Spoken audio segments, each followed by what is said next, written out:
Suspend చేసిన వైసీపీతోనే ఉంటా, YCP కోసమే పాట పడతాను. హిందూపురం నియోజకవర్గం వైసీపీ సీనియర్ నాయకులు నవీన్ నిచ్చల్. శ్రీ సత్యసాయి జిల్లా హిందూపురం నియోజకవర్గంలోని వైసీపీ సీనియర్ నాయకులు నవీన్ నిచ్చల్ విలేకరుల సమావేశం. ఈ సందర్భంగా వారు మాట్లాడుతూ తనను సస్పెండ్ చేసిన వైసీపీతోనే ఉంటానని, వైసీపీ కార్యకర్తలు తన అభిమానులకు అండగా ఉంటానని స్పష్టం చేశారు. కొందరు కోవట్టులు అధిష్టానానికి తప్పుడు ఫిర్యాదులు చేసి సస్పెండ్ చేయించారని పేర్కొన్నారు. హిందూపురం అభ్యర్థిగా అధిష్టానం ఎవరిని బరిలోకి దించినా వారి గెలుపు కోసం 100% ఎల్లవేళలా కృషి చేస్తానని పేర్కొన్నారు. మీకు అందరికీ ప్రత్యేకంగా చెప్పాల్సిన అవసరం ఉందా? నిన్న అధిష్టానం తీసుకున్న నిర్ణయం రాజకీయ కుట్రలో భాగంగానే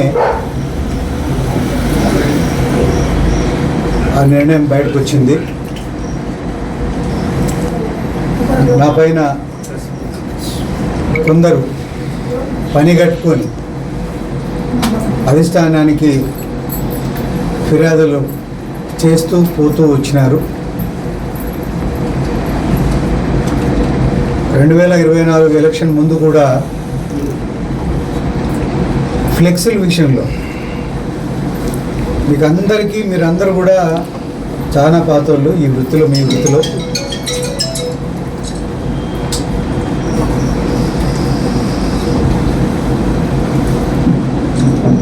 నేను రాజకీయ జీవితం మొదలుపెట్టినప్పటి నుంచి కూడా మా నాన్నగారి పేరు మీద ట్రస్ట్ ఉంది. ఆ ట్రస్ట్ తరపున సంఘంలో ఏ రకంగా ఉండాలనే ఒక కొటేషన్స్ అప్పుడప్పుడు వేస్తూ ఉంటాం. అది ట్రస్ట్ చేసే పని, డాక్టర్ సాయిప్రసాద్ మెమోరియల్ ట్రస్ట్ చేసే పని. ఎందుకంటే మా ఫాదర్ ప్రొఫెసర్ కాబట్టి ఆయన సమాజం బాగుండాలనే ఆలోచనతో ఉన్న వ్యక్తి కాబట్టి ఆయనను స్ఫూర్తిగా తీసుకొని నేను ఈ ట్రస్ట్ స్థాపించడం జరిగింది. అందులో భాగంగానే ఆ రోజు కూడా మేము ఫ్లెక్సీలు వేస్తే దానిపైన కూడా రాద్ధాంతం చేసి ఆ రోజే నన్ను పార్టీ నుంచి సస్పెండ్ చేయించాలనేసి ఆ రోజు కూడా కుట్రలు పన్నినారు. ఆ రోజు వాళ్ళు సఫలీకృతం కాలేకపోయినారు. మరి ఈ మధ్య రహమత్పూర్లో పార్టీకి సంబంధించిన జెండా ఎప్పుడు అది 2016లోనో 2017లోనో నేను గడప గడప వైఎస్ఆర్ చేస్తున్నప్పుడు నేను నా సొంత నిధులతో రాష్ట్రంలో ఏ నియోజకవర్గంలో కూడా గడప గడప వైఎస్ఆర్లో జెండా ఆవిష్కరణలు పెట్టుకున్న వాళ్ళు చాలా తక్కువ మంది ఉండొచ్చు. ఆ ఆలోచన పూర్తి నా వ్యక్తిగతమైనటువంటి ఆలోచన, నా సొంత డబ్బులతో చేసినటువంటి కార్యక్రమం అది. దాని తర్వాత 19లో పార్టీ అధిష్టానం వేరే వ్యక్తికి టికెట్ ఇచ్చింది. అది ఆ జెండా కూడా ప్రభుత్వ స్థలంలో ఉంది. ఆ ఫోన్ విలువ 1000 రూపాయలు కాదు. 19లో వచ్చినటువంటి ఇన్ఛార్జ్గా వచ్చినటువంటి మహమ్మద్ ఇక్బాల్ జెండా ఎగరేయలేదు. దానిపైన ఎగరేయాలంటే హిందూపూర్ నియోజకవర్గంలో దాదాపు నేను నాటినటువంటి 250 పైచిలకు ఈ జెండా కర్రలకు జెండాలు ఎగరేయాలి. ఎక్కడ ఎగరేసిన పాపానికి పోలేదు. 2023లో పార్టీ మళ్ళా మార్చింగ్ ఓవర్ని తీసుకొని వచ్చింది. మా జిల్లా కాదు, ఎక్కడో చిత్తూరు నుంచి తీసుకొని వచ్చింది ఒక అమ్మాయిని. ఉండటం బెంగళూరు, ఒక రకంగా చెప్పాలంటే కర్ణాటక అని చెప్పొచ్చు అమ్మాయిది. ఆ అమ్మాయి అన్నా జెండా పెట్టిందంటే ఆ అమ్మాయి కూడా జెండా పెట్టలేదు. ఆ రోజు కమిషనరు 4 గంటల సేపు నాకు పర్మిషన్ కావాలి అని నన్ను అడిగినప్పుడు, రిక్వెస్ట్ చేసినప్పుడు ఆ 4 గంటలకు మాత్రమే నేను పర్మిషన్ ఇచ్చిన. ఆ ఉత్త ఫోన్ ఉంది అందులో. కానీ పార్టీకి రంగారెడ్డి అనే ఒక వ్యక్తి ద్వారా కంప్లైంట్ ఏమి ఇప్పించినారు? రహమత్పూర్లో స్వర్గీయ రాజశేఖర రెడ్డి గారి విగ్రహాన్ని నవీనే తీసేసినాడు అని చెప్పి కంప్లైంట్ ఇచ్చినాడు. అది రెండో ప్రయత్నం. ఆయన తీసేసినాడు, వెంటనే మీరు అతనిపై చర్యలు తీసుకోవాలి. ఏమన్నా న్యాయం ఉందా అనేసి అడుగుతాను. మూడోసారి మొన్న స్వర్గీయ రాజశేఖర రెడ్డి గారి జయంతి రోజు నేనేం మాట్లాడాను? కార్యకర్తల ముందర 3 ముక్కలు అయిపోయింది పార్టీ హిందూపూర్లో. మూడు ముక్కలను అధిష్టానం కలపాల్సిన బాధ్యత తీసుకోవాలి, లేకోకుంటే పార్టీ నష్టపోతుందని నేను చెప్తే మరి వాళ్ళు ఏం చెప్పినారో, నాయకత్వం ఏం రకంగా ఆలోచన చేసిందో నాకు తెలియదు. ఉరి తీసేవానికి కూడా చివరి కోరిక ఏమైనా అడుగుతారు. ఏమి, వాడు ఎంతో తప్పు చేస్తే కాగా ఊరేయరు. నేను ఈ పార్టీ కోసం నా టైం ఇచ్చినా, నా డబ్బు ఇచ్చినా, ఇన్ని చేసిన వ్యక్తికి పార్టీ ఈ రకంగా చేస్తూ ఉంది అంటే నిజంగా నాకు బాధ అనిపించింది. నేను 2013లో పార్టీలోకి వచ్చినప్పుడు 2014 నుంచి 19 వరకు ఆ రోజు అధికారంలో ఉన్నటువంటి తెలుగుదేశం పార్టీకి వ్యతిరేకంగా కార్యకర్తలకు, పార్టీకి అండగా ఉంటూ పార్టీని హిందూపూర్ నియోజకవర్గంలో ఏ స్థాయిలో పార్టీని అభివృద్ధి చేసినారనేది ఒక చిన్నపిల్లని అడిగినా కూడా చెప్తారు. ఎంత కష్టపడినాను, ఎన్ని కేసుల్లో ఇరుక్కున్నాను, ఆర్థికంగా ఎంత నష్టపోయినాను అనేది అందరికీ తెలిసిన విషయం. కానీ జగన్మోహన్ రెడ్డి గారి నిర్ణయం మేరకు 19లో మహమ్మద్ ఇక్బాల్ గారిని తీసుకొని వస్తే ఆ రోజు నేను పనిచేసినాను. 2023లో ఇంకొక వ్యక్తిని తీసుకొని వస్తే దానికి కూడా నేను పనిచేసినాను. చేస్తే పార్టీ ఇచ్చిన బహుమానం ఇది నాకు. నేను చిత్తశుద్ధితో చెప్తా ఉన్నాను, ఇక్కడ ఉన్న భగవంతుల సాక్షిగా చెప్తా ఉన్నా, జగన్మోహన్ రెడ్డి గారు 19లో పెట్టినప్పుడు కానీ, 23లో వేరే వాళ్ళకి ఇన్ఛార్జ్ ఇచ్చినప్పుడు కానీ, 24 ఎలక్షన్లో కానీ నేను 100% నేను పనిచేసిన. నేను పని చేయలేదు అనేసి వాళ్ళు ఎవరైనా గతంలో పోటీ చేసిన ఆ ఇద్దరు ఏ గుడిలోకి కానీ, మసీదులోకి కానీ, చర్చిలోకి కానీ వచ్చి ప్రమాణం చేస్తే ఆ రోజు నేను శాశ్వతంగా రాజకీయాల్లో నుంచి నేను పక్కకు వెళ్తాను. ఇది మంచి పద్ధతి కాదు. నేను పోటీ చేసినప్పుడు ఇంకొక వ్యక్తిని తీసుకొని వస్తే దానికి కూడా నేను పనిచేసినాను. చేస్తే పార్టీ ఇచ్చిన బహుమానం ఇది నాకు. నేను చిత్తశుద్ధితో చెప్తా ఉన్నాను, ఇక్కడ ఉన్న భగవంతుల సాక్షిగా చెప్తా ఉన్నా, జగన్మోహన్ రెడ్డి గారు 19లో పెట్టినప్పుడు కానీ, 23లో వేరే వాళ్ళకి ఇన్ఛార్జ్ ఇచ్చినప్పుడు కానీ, 24 ఎలక్షన్లో కానీ నేను 100% నేను పనిచేసిన. నేను పని చేయలేదు అనేసి వాళ్ళు ఎవరైనా గతంలో పోటీ చేసిన ఆ ఇద్దరు ఏ గుడిలోకి కానీ, మసీదులోకి కానీ, చర్చిలోకి కానీ వచ్చి ప్రమాణం చేస్తే ఆ రోజు నేను శాశ్వతంగా రాజకీయాల్లో నుంచి నేను పక్కకు వెళ్తాను. ఇది మంచి పద్ధతి కాదు. నేను పోటీ చేసినప్పుడు నాకు ఆ రోజు బాలకృష్ణ గారికి 15,000 ఓట్లు మాత్రమే తేడా. అంటే 7,600 ఓట్లు, 7,550 ఓట్లు నాకు వచ్చింటే నేను గెలిచేవాడిని. మరి ఇక్బాల్ గారు పోటీ చేసినప్పుడు 2019లో విపరీతమైనటువంటి వేవ్ ఉంది వైఎస్ఆర్ కాంగ్రెస్ పార్టీకి.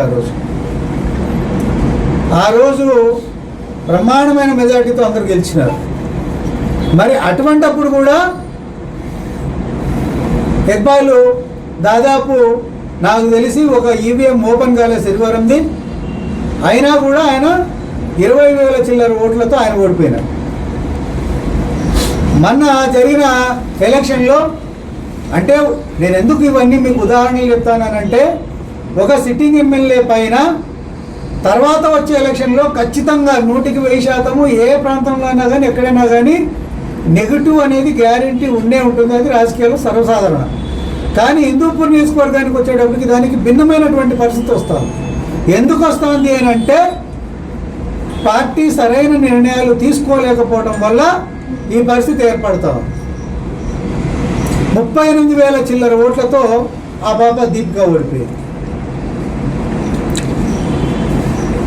సో ఇవన్నీ కూడా బేరీ చేసుకోవాలి, ఇవన్నీ దీన్ని తగ్గట్టుగా ప్లాన్ వేసుకోవాలి, దాని తగ్గట్టుగా పార్టీని నిర్మాణం చేయాలి. 83 నుంచి హిందూపూర్ నియోజకవర్గంలో పార్టీ గెలవట్లేదని అనటంతో లాభాలు ఏముంటాయి?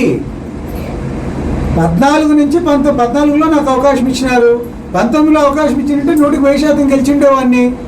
మరి పార్టీలు తప్పులు చేసి నా పైన అబండాలు వేసి నన్ను టార్గెట్ చేయడం ఇదే నాకు అసలు అర్థం కానటువంటి విషయంగా కనిపిస్తా ఉంది. నాకు నిన్న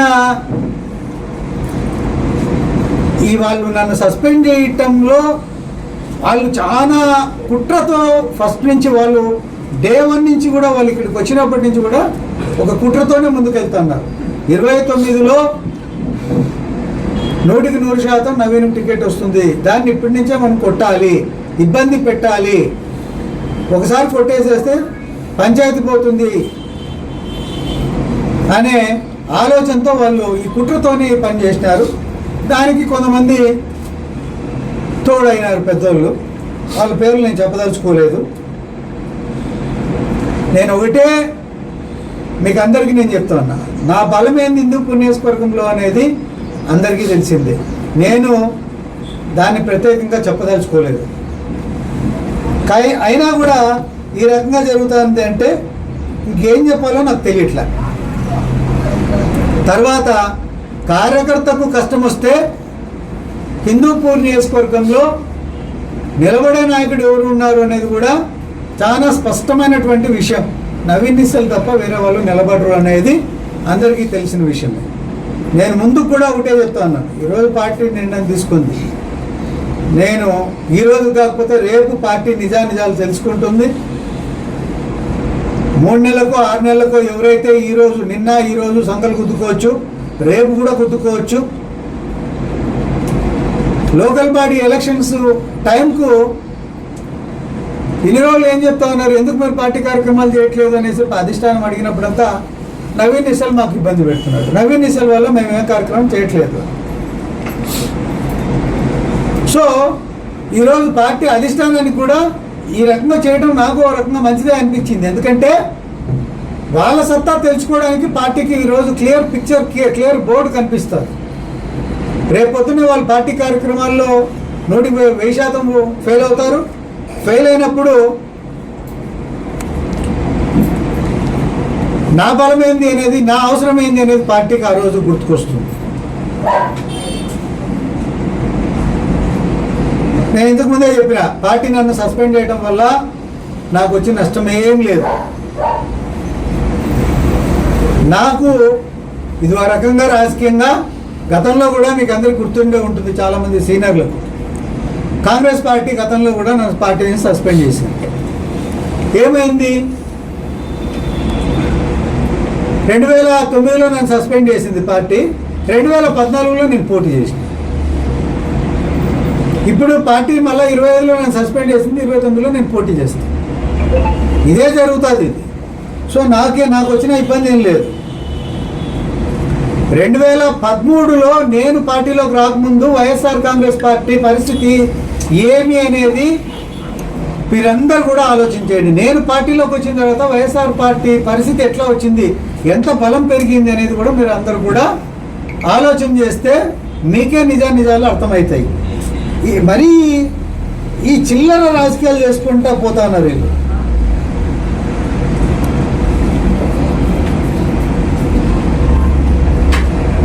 నేను ఒకటే క్లారిటీ చెప్తా ఉన్నా, వైఎస్ఆర్ పార్టీ నాయకత్వానికి, అభిమానులకు, కార్యకర్తలకు, జగన్మోహన్ రెడ్డి గారు నాకు 2 సార్లు టికెట్ ఇవ్వకపోయినా కేవలం ఆయన పైన ఉన్నటువంటి అభిమానంతో ఆయన కోసం పని చేస్తాను.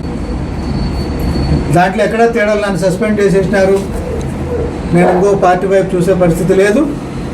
సొంతంగా నేను రాజకీయాల్లోకి వచ్చినప్పటి నుంచి, 89లో రాజకీయాల్లోకి వచ్చినప్పటి నుంచి నాకు ఏదైతే నా మైండ్లో ఉందో కాన్సెప్ట్ మేరకు నేను కంపల్సరీగా నేను పని చేసుకుంటా పోతానే ఉంటా. నాకు పేద ప్రజానీకానికి ఏదో నాకు భగవంతుడు ఇచ్చిన శక్తి మేరకు నేను వాళ్ళకి తోడ్పాటు ఉంటా. దాంతోపాటు మరీ ముఖ్యంగా కార్యకర్తలకు ఈ సందర్భంగా చెప్పేది ఏంటంటే, ఎవరు కూడా డిలా పడాల్సిన అవసరం లేదు. డిలా పడద్దండి. నవీన్ నిశ్చల్ బతుకున్నంత వరకు వైఎస్ఆర్ పార్టీ కార్యకర్తకు కానీ, నా మనుషులు జోలుకు కానీ ఎవరైనా వస్తే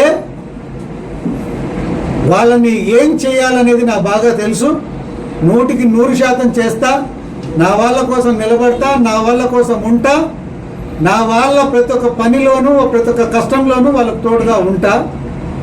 రాజకీయంగా వాళ్ళని ఎదుగునిస్తూ నేను ఎదుగుతా. కాబట్టి పార్టీ ఇప్పటికైనా కూడా ఆలోచన చేసి, ఎవరైతే కుట్రలతో హిందూపూర్ కంకణం కట్టుకున్నారు, హిందూపూర్ వైఎస్ఆర్ పార్టీని నాశనం చేయాలని కంకణం కట్టుకున్నారు, ఆ ఉచ్చులో పడద్దండి అనేసి అధిష్టానాన్ని నేను కోరుతా ఉన్నా. వాళ్ళ ఉచ్చులో పడి పార్టీని ఇక్కడ నాశనం కావడానికి వాళ్ళు చేస్తున్న ప్రయత్నానికి మీరు మద్దతు తెలియజేద్దండి అనేసి నేను కోరుతున్నాను. ఈ ఘటనపై ఇప్పుడు జరిగింది కదా, సస్పెండ్ చేశారు కదా మిమ్మల్ని.